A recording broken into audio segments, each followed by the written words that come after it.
Rose আলীৰ encounter হৈছে আমি সকলোৱে ভাল পাইছোঁ, কাৰণ ৰ'জ আলীৰ নিচিনা মানুহ যদি জেলত থাকিলে হয়, জেলৰ পৰা কেতিয়াবা ওলাই আহিলে হয়, ওলাই আহি পেলাই এনেকুৱা ক্ৰাইম আকৌ কৰিলে হয়। কিন্তু এতিয়া আমি অকল এনেদৰে ভিডিঅ' বনাই থাকিলে নহ'ব, আমি ভিডিঅ'ত কমেণ্ট মাৰি থাকিলে নহ'ব যে ভাল হৈছে ৰ'জ আলীৰ এনকাউণ্টাৰ হৈছে। অকল আমাৰ সেইটোৱে আমাৰ দায়িত্ব নহয়, আমাৰ দায়িত্ব আৰু আছে।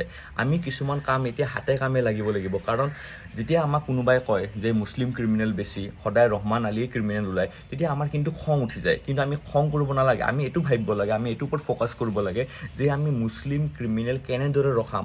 এই যে কিছুমান ল'ৰাই যে ধৰকচোন, কিছুমান যে মুছলমান ল'ৰা আছে, তেওঁলোকে যে হিন্দু যুৱতীক যে ভাল পায়, আমি সেইবোৰ বস্তু কেনেকৈ ৰখাম। কাৰণ সেইবোৰ বস্তু হৈ থকাৰ কাৰণে আমাৰ হিন্দু মুছলিম ভাইৰ মাজত কাজিয়াবোৰ সৃষ্টি হৈ আছে, বেয়া পোৱা ভাৱবোৰ আহি আছে। আৰু ৰ'জ আলী কোনো মিয়া ল'ৰা নহয়, তেওঁ এজন গৰীয়া ল'ৰা হয়। মই নিজে এজন গৰীয়া ল'ৰা, কোনো যাতে লাজ নাপায় এক গৰীয়া বুলি ক'বলৈ। আৰু মই এতিয়া ভাবিছোঁ যে আমাৰ মুছলমানৰ মাজত মই এটা সজাগতা সৃষ্টি কৰিবলৈ এক পদক্ষেপ ল'ম। মোৰ লগত যোনে যোনে আছে, মোৰ ইয়াতে কমেণ্ট কৰি জনাব। জয় আই অসম।